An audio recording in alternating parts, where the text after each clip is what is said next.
Welcome to the PartnerNomics Show, where industry thought leaders discuss the hottest topics in partnerships, ecosystems, and innovation. The PartnerNomics Show is brought to you by IOLite Solutions, a product incubator specific to Salesforce. Now here's the host of the PartnerNomics Show, Mark Brigman. All right, we are back for another episode of the PartnerNomics Show. Mr. Jared Fuller. What's going on, sir? It's great to be here. Second time seeing you on camera this week because I was doing the course. So having some fun. Glad to be back. Yeah, man. Well, thanks for participating in that. Definitely appreciate your feedback and your willingness to go through that. Man, looking forward to having this jam session with you. This will be fun. Really looking forward to that. But as we kick it off here, Mr. Jared, for the 5 or 6 people in this country that don't know who Jared is in the partnering world, tell us, man, what's going on? Oh, there's a lot. I thought I retired around Christmas time, but that lasted about 2 weeks. The life of an entrepreneur, right? Just the wheels never stop spinning. No, I'm really excited to be going all into something that has always come naturally to me. I love what Paul Graham says. The best entrepreneurs are T-shaped. They're really deep in 2 functional areas. And one of those things that I've always been passionate about and good at and attracted to was partnering from a practical sense, winning big partnerships with big companies at tiny startups. So I'm from the tech startup world, built partnerships and sales at PandaDoc, and then most recently led partnerships at Drift, and have had a bunch of companies I've started in the past. Yeah. Awesome, man. Awesome. Hey, I'm ready to dig into this. Let's do it. Let's hammer up some questions, man. So I've got one queued up for you right here. And that is, man, it seems like the pace of partnerships is just absolutely taking off, absolutely accelerating.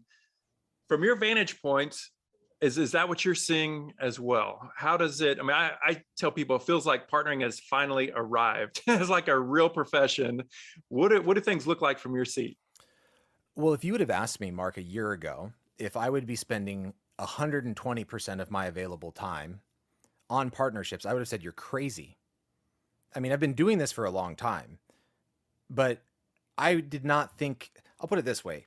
I think in the enterprise, you have partnering that's a little bit different. You have ecosystem chiefs. Well, you have channel chiefs and the ecosystem chiefs. You're starting to see some things that, Microsoft, everything's kind of partnering, right? Like it's the perfect example. Other enterprises, maybe not so much. But in hypergrowth tech, partnering as a function has never had its heyday. In fact, it's the most made fun of thing, or it was the most made fun of thing. Getting your mind share, or getting on the sales kickoff slide where you had, the CEO's 3 priorities of the year, you're going to see partner in a lot of Fortune 500 public companies.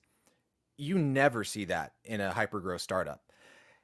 Something's happening right now. And it feels very similar to 2012, that MarTech kind of revolution where, people have been doing marketing for 10 years. Then all of a sudden it was like, wait a second, I think we're figuring this out. The salespeople, like the marketing teams, this is changing a little bit. There was an explosion of technology. There was an explosion of investment. There was an explosion of content, of shared understanding. Isn't that what's happening right now? And what's even crazier is that I'm seeing the people that didn't give 2 blank about what that partner organization did, reaching across the aisle and being like, enough's enough. This is broken. The average American receives between 400 and 10,000 advertisements per day.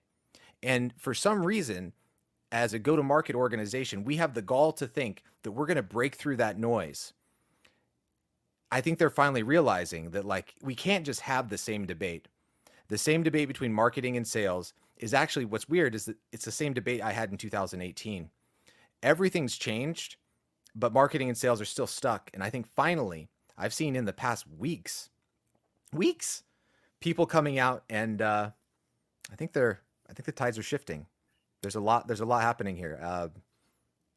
It's time. There's no doubt, man. You're gonna have me jump on my soapbox. You're gonna have to slap me if I do. But it feels like, I love the stuff that even Jay McBain shares, and talking about the decade of the 2000s, decade of sales, turning sales into a science. The decade of the 2010s being the decade of marketing, turning marketing into a science with the Pardots and the HubSpots and all those folks that are able to actually put numbers behind this stuff. We can kind of see what's happening to the dollars. The 2020, called the decade of ecosystems, but the decade of partnerships. It is time to turn partnering into a science. For too damn long, it's been an art. We don't know exactly what it's going to look like, this blank canvas that we have. Now we finally have an opportunity to really make partnering become a science where we understand what we're going to get, and we diligently and in a disciplined manner, in a repeatable manner, we put people through our partnering process. That's a problem. We don't have really processes. We don't have software solutions. We don't have other tech But it's yet. all starting right now. We're getting there. Absolutely. This is such an exciting time, man. This is such an exciting time. But now I think, investors, CEOs, C-suites, they're going to start to actually quantify their ROI. And then that's when it's really going to get interesting. It's going to be fun. It's going to be a lot of fun. And guess what? We're the best people to work with because we want to work with other people. Absolutely. So marketing and sales folks listening to this out there, come over to Take the Partner Pill because we actually want to collaborate. That is in our DNA. You have to. I mean, the organic approach, the solely organic approach, it's not fast enough. It's not fast enough. It's not good enough. It doesn't have enough knowledge, know-how, power to be able to keep up. There's actually a study that you and I think we both geek out on numbers, but KPMG put out a number a couple of years ago.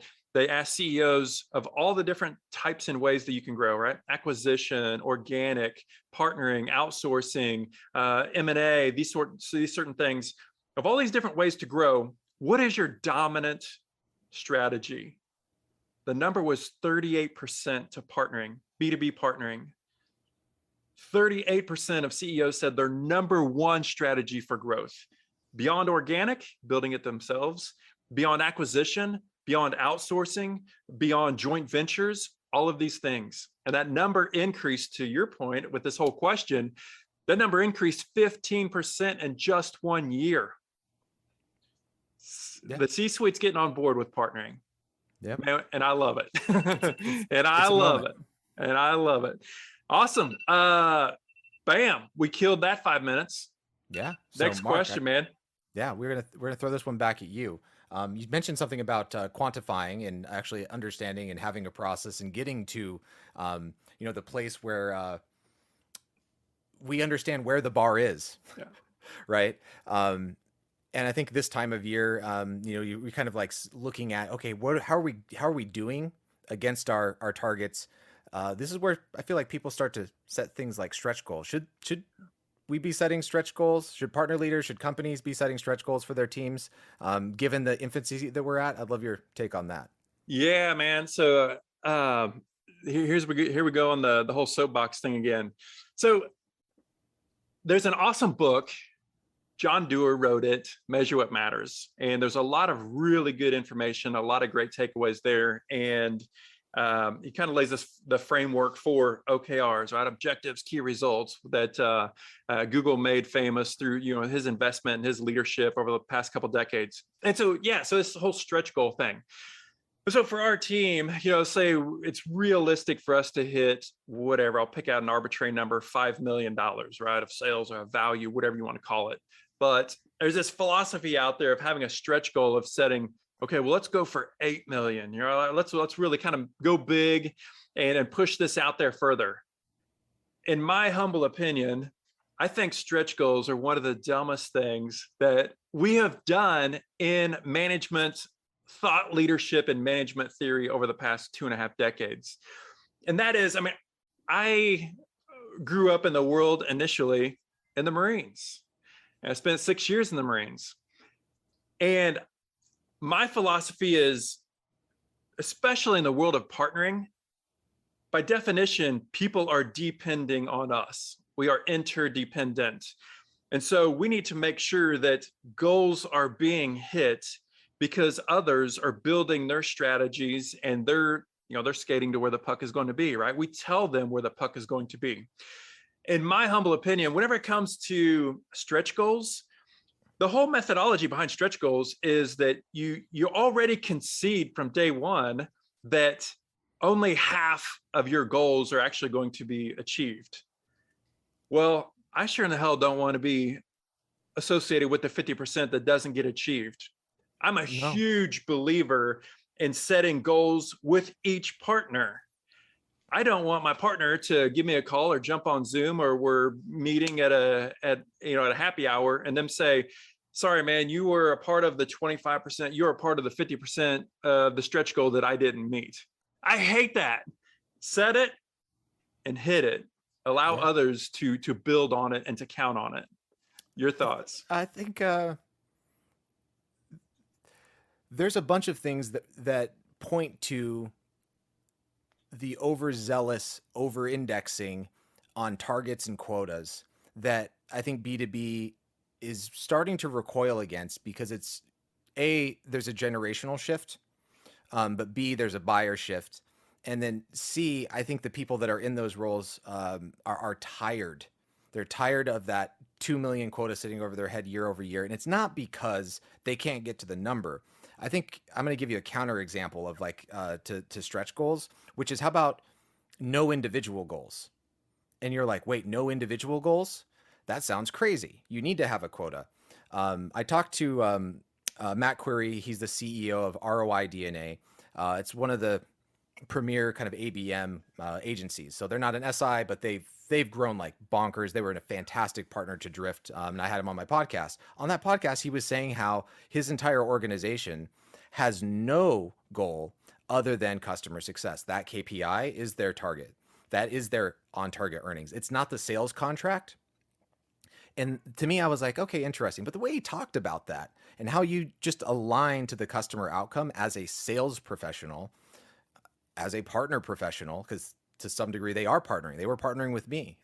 The person that was working with me, their target, their goal was my goal. What? Amazing. I think that's a good way of thinking about it. Not that we should get rid of quotas, KPIs, targets, but I think aligning to a broader thing where you're both pointed in the same direction is a much more natural and organic way of thinking about targets, goals, stretch goals, and they need to be aligned, not something that the bigger partner, finger in the wind, like, I think we could get to here, because I would feel good about that. Yeah. So even in the case that you point out, don't you have individual accountability because you have alignment to what that goal is? Yeah, there's absolutely accountability, but it's the company goal. It's the partner goal. It's the one thing. So instead of having one person chasing one number, you have everyone that's pursuing the same thing, which is the outcome of the customer.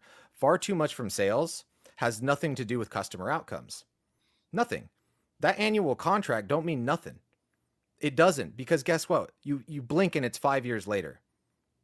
I think we all can agree that like time seems to be accelerating a little bit. Maybe we've been cooped up indoors. There's a pandemic, but the reality is that doesn't work anymore, because guess what's going to happen? If you cannot maintain that customer contract, like the SaaS, the cloud revolution, people think it's here. It's actually just getting started. If people like Jay are right that there's 175,000 tech companies, and by the end of the decade, there's going to be 1 million, guess what? If your customer's not happy, there's entrepreneurs out there that I know, they're going to come take them. So stop incentivizing your partners and your salespeople, right, to go after things that aren't about customer outcomes. I think that's my opinion. Yeah, no doubt. All right, I'm going to fire another question at you, and that is communities. Man, communities seem to really be getting a ton of momentum. There's a lot of talk on, how do communities, or how should communities fit into strategies? How do partnering professionals use communities? What are they doing right? What are they doing wrong? Matt, I'd love to get your insights. How should partnering professionals be using communities, and how? It's very interesting. I've been part of several online communities before there was even really software, so to speak, to organize it. We all have forums back in the day, before everything was owned by Google, the Netscape browsers and the GeoCities and stuff like that. Those were communities, right? It's a very human thing, but in the B2B sense, I think Modern Sales Pros was the first one I was a part of, Pete Kaczynski's group, and it was a Google email list group. Great thing. I learned a ton whenever Pete started that, and I'm still a member. And now, though, it seems to be getting a little bit different. It is something where people are recognizing that community is the thing that all of a sudden breaks the paradigm for the traditional go-to-market. The marketing and sales leader with their CFO, who's kind of overseeing how much money you're going to spend, how much you're going to invest, what's PPR, like what are all the unit economics. And then this community thing, it's like we've been screaming as partner professionals in, startup growth land at the go-to-market leadership to like, hey, we need to be a part of this conversation. This is not, leads in, dollars out, pipeline. Like partnering is changing and it's working differently. That ecosystem model, everything's fractured. No one listened. Now, all of a sudden, though, communities are having a moment, and they're looking at them going, wait a second, we need to rethink how we're going to market. We need to rethink about marketing and marketing budget and attribution. And the influence is happening pre-sale. It's happening during the sale. Oh, wait, the influence is happening post-sale. That's the same stuff we're saying, that partner influence is distributed across the funnel. So I think that's what's so interesting to me. I don't know that I could comment on if it's a bubble. Is it going to go away? There's actually, Mark, over 100 software companies selling software for community managers now. Mm-hmm. There is a community of community managers that has 1,500 community leaders in it. Like, how meta can you get? Right. So it feels bubbly, but it's actually something that never changes. We've always had communities. I think the hard part about communities is it has to be authentic. It's hard to scale. If you get too big too fast, it decentralizes very quickly. It fractions, and people have to get the most relevancy out of a community. So it's an interesting time. I'm particularly paying attention to communities because of partnerships and ecosystems, because I think it's the wedge that's opening the door to conversations with my brothers and sisters in marketing and sales that in the past weren't active listeners. I've been a marketing leader, I've been a sales leader, I've been a partner leader. I listen. And I think they were just like, I have too much going on. I can't listen to you, Jared. I can't listen to this partner talk anymore. Yeah. Now we're having conversations. I think communities are the reason why that's happening. What's interesting is I think of like the evolution of marketing, and back in the day, these huge corporations, right? They would go to the Michael Jordans, they would go to these huge people, and that would be a part of what they would set out there with their brand. Individuals never had an opportunity to amplify their voice until really social and digital and the smartphone and all these sorts of things. So we've seen all this play out where individual thought leaders can stand up in these communities and have amazing amounts of influence. Right. And that wasn't available 10, 15, 20 years ago. And so it'll be fascinating to see how it plays out. But brands connecting to true influencers, they'll move the needle faster than a LeBron James ad, in my humble opinion.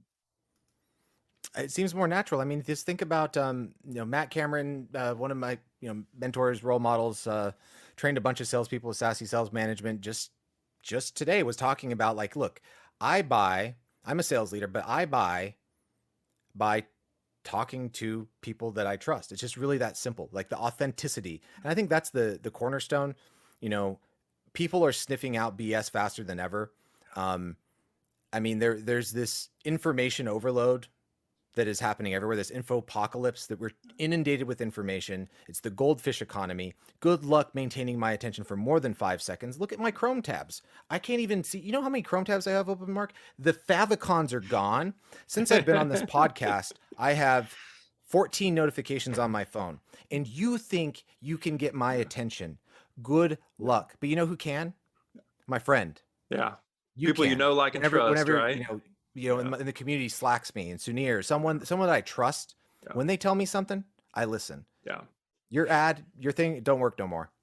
And then if we have the opportunity to jump into an Amazon, a wherever, and we can see objective reviews, right? We have opportunities to see, pieces like that we never had access to before. So that's very interesting, man. That's great marketing. That's what that is. Cialdini, social proof, right?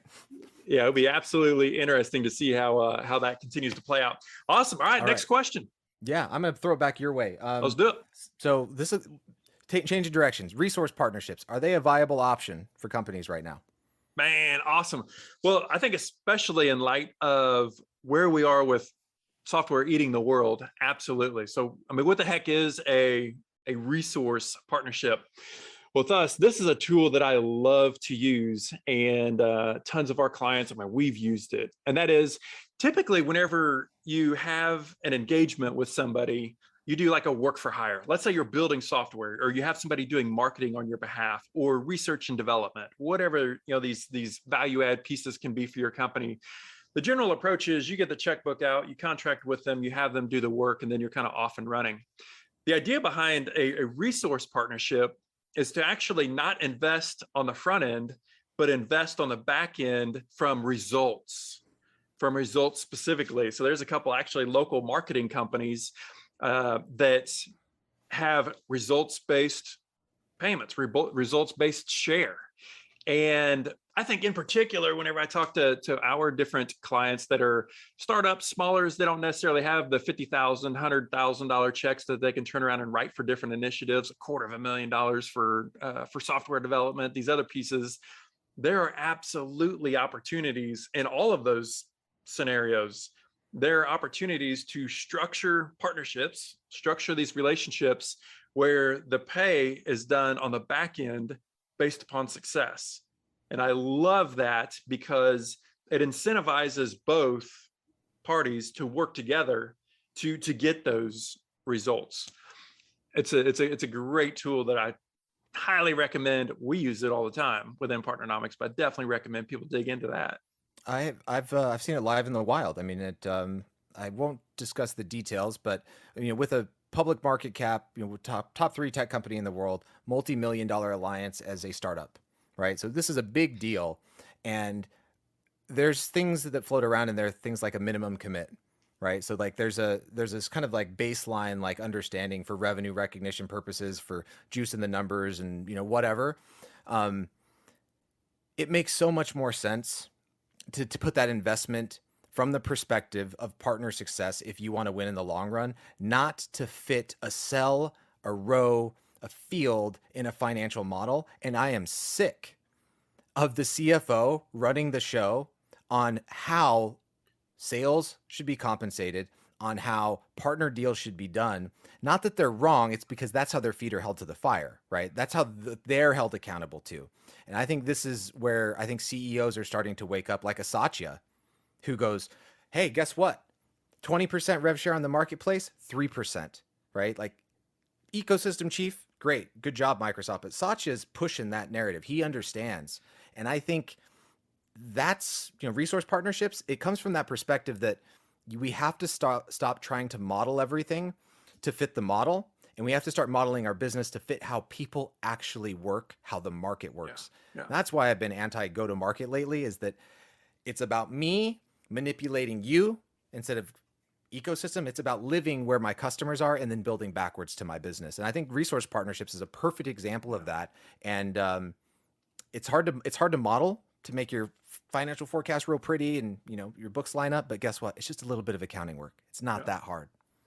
Well, the thing in particular, and I know that we have a lot of family and friends that's in the software space, but man, what a great opportunity. I mean, we're working with and chatting with a lot of different companies that have some real interesting know-how, and they have an opportunity, rather than charge $150,000 to do this, to build this module for somebody, they have an opportunity to build this, set it over into one of their now partners to go out, sell the hell out of that, but they get an annuity. They get a residual forever based upon a revenue share. And again, whenever you look at the life cycle of the value that software provides, both sides are now incentivized to sell it and to make it great. Going back to a point that you made earlier, focus on the customer. Give them an easy button and make it as big as you can. Yep. That's how you'll win. Yeah, and that's how you keep them too, right? You screw your partner over, you try to throw some deal where you make your money up front, and then they miss. Are they partnering with you next year? I don't think so. Yeah, done deal. Awesome. Mr. Jared, thank you for spending some time with us, man. It was good rapping with you. Look forward to chatting with you in the future and dragging you back on here. And man, it's going to be awesome to watch the next chapter of the cool stuff that you have going on over there. So keep up the good work. All right, y'all. Thanks for joining us for this week's episode of the PartnerNomics Show. Don't forget to subscribe to get the newest episodes at thepartnernomicsshow.com. Special thanks to our sponsors, Iolite. To learn more about Iolite, visit iolitepro.com. And PartnerNomics, the science of partnering. To learn more about the suite of PartnerNomics courses, coaching programs, and consulting services, visit PartnerNomics.com. See you on the next episode.